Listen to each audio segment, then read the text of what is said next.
तो हमने करीब 39 शिप डेज करे हैं 6 के बाद। कल तक हमारा शिप सी में था, जो लास्ट शिप था, और उसके बाद जब तूफान बहुत नजदीक आया था और सी बहुत ज्यादा खराब हो गया तो हमने शिप को अपने हार्बर में बुला लिया, बिकॉज वो पॉसिबल ही नहीं था कि इस टाइप के तूफान में जहाज रहे। आज की तारीख में हमने अपने करीब 15 जहाज तैयार करके रखे हुए हैं डिफरेंट जगह गुजरात के अंदर। गुजरात में हमारे 8 स्टेशंस हैं, इंक्लूडिंग गांधीनगर। ये हमारा ऑपरेशनल बेस नहीं है, लेकिन तूफान को देखते हुए हमने अपने 2 डॉर्नियर यहां शिफ्ट कर लिए हैं और हम जो रैकी कर रहे हैं, इनफैक्ट जब मैं आपसे बात कर रहा हूं राइट नाउ अभी भी साउथ गुजरात में हमारी एक एयर सॉर्टी चल रही है, वो देखने के लिए कि गलती से कोई आदमी रह तो ना गया हो। कल जब हमने एयर सॉर्टीज करी थी तो हमें 3 जहाज समुद्र में दिखे थे, जिसका हमने उनको रिक्वेस्ट किया कि भाई आप जाइए। उसमें से एक जहाज में थोड़ा सा इंजन प्रॉब्लम थी, बट मुझे खुशी है कि अल्टीमेटली वो जहाज भी साउथ की तरफ चले गया था, जहां पर इस तूफान की इतनी ज्यादा मतलब कंपैरेटिवली वो सेफर वाटर्स थे। और हमने 6 तारीख के बाद 14 डॉर्नियर और 16 एएलएच की सॉर्टीज करी हैं। ये हमारे एफर्ट्स थे। और सारी फिशिंग बोट मैंने आपको बताया, हमने जनरली हम सामुदायिक सद्भावना के और जो उनसे बात करते रहते हैं, कम्युनिटी इंटरैक्शन प्रोग्राम फिशरमैन से हम जनरली करते हैं, वो तो हम करते ही रहते हैं, लेकिन हमने खासकर इस तूफान को मद्देनजर रखते हुए 6 स्पेशल कम्युनिटी इंटरैक्शन फिशरमैन के साथ करे थे, जिसमें हमें खुशी है कि उनके जो लोकल लीडर्स हैं, उनकी फिशरमैन एसोसिएशन है, उन लोगों के भी जो लीडर्स हैं वो हमारे पास आए, उन्होंने हमारी बात सुनी और हमने उनको ये बताया कि भाई आप थोड़ा आ ही जाइए अंदर। कुछ लोग कभी अज्ञानता पूर्वक जो है ऐसा कर लेते हैं कि चले जाते हैं सोच के। हमने ऑयल हैंडलिंग एजेंसीज पोर्ट वगैरह में जो रहती हैं उन लोगों से भी बात करी थी, बिकॉज उन लोगों के लिए भी खतरा होता है, खासकर जो रिग्स और रिग्स में जो लोग प्रेजेंट है और रहते हैं। आप लोगों को शायद सबको पता ही होगा कि 12 तारीख की रात को हमने एक रेस्क्यू ऑपरेशन किया, जिसमें करीब 50 लोग, जो कि एक की सिंगापुर नाम की ऑयल रिग थी उसमें रहे थे। हमें सूचना मिली कि भाई उनको भी उनको निकालिए, और हमने उनसे पहले भी कहा था कि भाई ये सीवियर साइक्लोन है, निकल जाइए।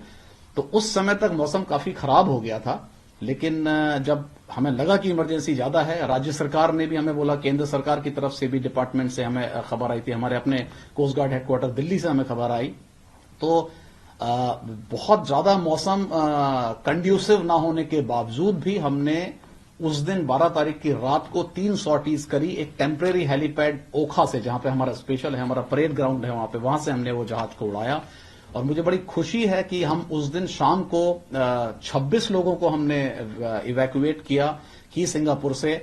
बहुत मौसम खराब हो गया था, इस वजह से हम वो पूरी अपना कर नहीं पाए थे उद्देश्य, लेकिन अगले दिन जो सुबह सुबह का वक्त था उसको थोड़ा सा हमने उसका फायदा उठाया। और मैं नाम लेना चाहूंगा अपने डेयरिंग पायलट्स जो हैं 2, कमांडेंट सुनील दत्त और कमांडेंट सौरभ। इन लोगों ने बहुत अच्छा काम किया और 7:14 तक हमने मॉर्निंग में सारे 50 लोग वहां से निकाल लिए, तो मुझे उस बात की बहुत खुशी है।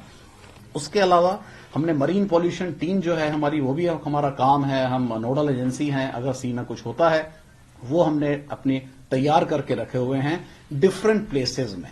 जो हमारे मुंद्रा, जखाऊ और वादीनार, ये 3 जो नॉर्थ गुजरात में, और ओखा, हमारे 4 स्टेशन हैं, वहां पे हमने अपने सीनियर ऑफिसर जो वहां के लोकल कमांडर्स हैं, डीआईजी रैंक ऑफिसर्स हैं, उनको सचेत किया है। और मुंद्रा में हमने यहां से एक स्पेशल डीआईजी भेज दिए हैं, बिकॉज वहां पर एक हमारे कमांडेंट साहब जो हैं वो सीओ हैं वहां के, लेकिन हमने सोचा कि एक सीनियर ऑफिसर वहां जाएगा तो उन्हें स्पेशली भेज दिया है।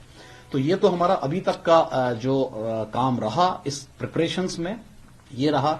राज्य सरकार से हम लगातार संपर्क में हैं, बट अब जो ये लैंडफॉल होने वाला है 1800 से 2000 के बीच में हम लोग एक्सपेक्ट कर रहे हैं। उसके बाद की स्थिति को जानते हुए हम लोगों ने करीब 15 शिप स्टैंड बाई रखे हुए हैं, 7 टोटल एयरक्राफ्ट हमने रखे हुए हैं तैयार। जो हमारा स्टेशन है कोस्ट गार्ड एयर स्टेशन दमन, वहां पर भी हमने स्पेशल 4 डॉर्नियर और 3 हेलीकॉप्टर्स दूसरे रीजन से मंगा के भी रखे हैं। अगर जरूरत पड़ी तो हम उनको भी डिप्लॉय करेंगे।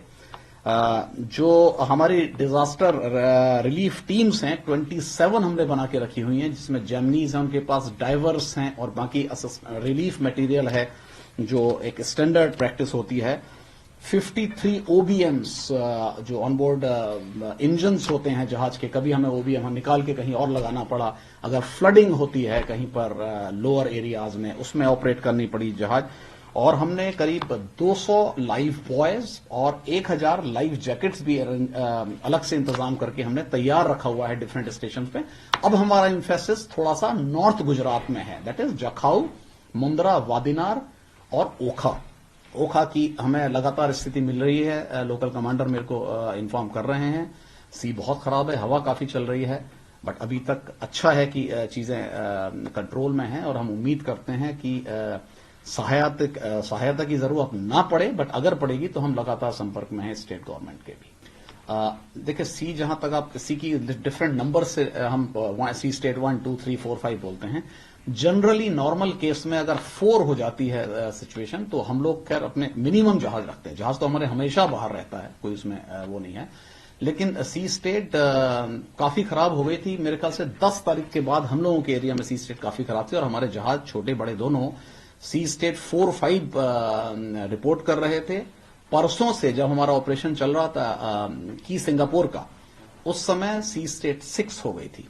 लेकिन मुझे खुशी है बताते हुए कि हमारा जो जहाज था वो तना रहा, वहीं पर तैयार रहा, क्योंकि हमें लग रहा था बाई चांस किसी वजह से हेलीकॉप्टर अगर वहां ना पहुंच पाए, वेदर बहुत खराब था, 35-40 नॉट्स की विंड्स चल रही थी, बीच में गस्टिंग बहुत ज्यादा हो रही थी, तो अगर वो नहीं होता तो हम उस जहाज को यूज करते, तो बट उस जहाज की जरूरत नहीं पड़ी। कल हमने इसके जहाज बुला लिया। अब सी काफी खराब है। अगर आप सी स्टेट में बोलेंगे तो साइक्लोनिक कंडीशंस में सी स्टेट 6 करीब हो जाती है, जिसमें किसी भी जहाज का वहां पर रहना मुश्किल होता है। देखिए, जहां तक हमारी अपनी प्रिपरेशन का सवाल है तो नेचुरली हम चाहेंगे कि हमारे एसेट्स जो हैं वहां पे, हमारी बोट्स हैं, हमारे होवरक्राफ्ट हैं, वो हमने सेफ्टी उनकी कर ली है, अपने पर्सनल को बना दिया है, क्योंकि हम लोग सेफ रहेंगे तो अगर जरूरत पड़ेगी तभी करेंगे। लेकिन जो स्टेट गवर्नमेंट के साथ हम लोगों ने करा है, मुझे पता है कि स्टेट गवर्नमेंट ने बड़े अच्छे स्टेप्स लिए हैं और वहां का एरिया खाली हो गया है। बट फिशरमैन लोगों को, जो उनकी बोट्स हैं, जो हमारी वहां पे स्मॉलर बोट्स हैं, हमने उनको बड़ा हम आगाह करते रहे हैं लगातार कि भाई उनको आप जितना ज्यादा हो सकते हैं उतना बांध दीजिए। जब ईस्ट कोस्ट में लास्ट टाइम 2 येस और फनी करके 2 एम्फन जो तूफान आए थे, तो मैं इसी पोजीशन पे नॉर्थ ईस्ट में था, तो मुझे थोड़ा एक्सपीरियंस है। मैंने वही से इनको बताया कि आप सोच नहीं सकते हैं कि जब अगर आग आ जाती है तो कितना मुश्किल हो जाता है। तो बट आई एम हैप्पी कि वो सारे के सारी तैयारियां कर ली गई हैं वहां पे। जो एसेट्स हैं उन लोगों को, एसेट्स को कोई नुकसान नहीं होना चाहिए। पर्सनल को, local population as well as हमारे अपने लोग जो हैं वो काफी उनको हमने ब्रीफ किया हुआ है और वो जानते हैं उन्हें क्या करना है ऐसी स्थिति में। तो हम यही उम्मीद करते हैं कि चीजें कंट्रोल में रहनी चाहिए।